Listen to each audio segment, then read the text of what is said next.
Kinuwestiyon ng ilang minority senators ang timing at pag-anunsyo ni NBI Director Melvin Matibag na iimbestigahan nito ang kontrobersyal na New Clark City Project Sports Complex, kung saan chairman si Senator Alan Peter Cayetano.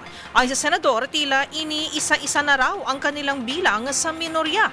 Magbabalita si Raymond Dadpaas. Inakusahan ng hanay ng minorya sa Senado ang administrasyon na sila'y iniipit dahil sa impeachment case ni Vice President Sara Duterte. Ito ay kasunod ng inihayag ni NBI Director Melvin Matibag na iimbestigahan nila ang kontrobersyal na 10 bilyong pisong New Clark City Project Sports Complex.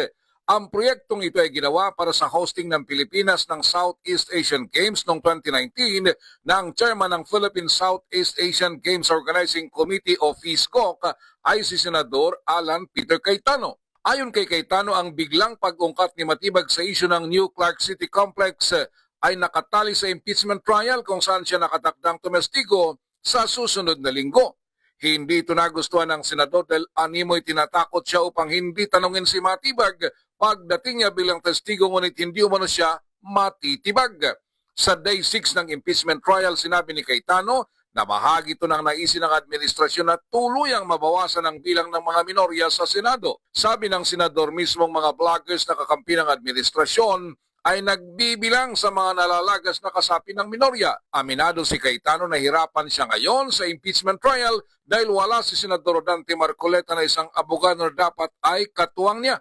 Si Marcoleta ay nilipat na sa New Quezon City Jail sa Payatas kung saan din nakakulong sina Senador Jingo Estrada at dating Senador Bong Revilla. Same thing he announced yesterday, a marites accusation towards me that affects this court because I am now a senator judge.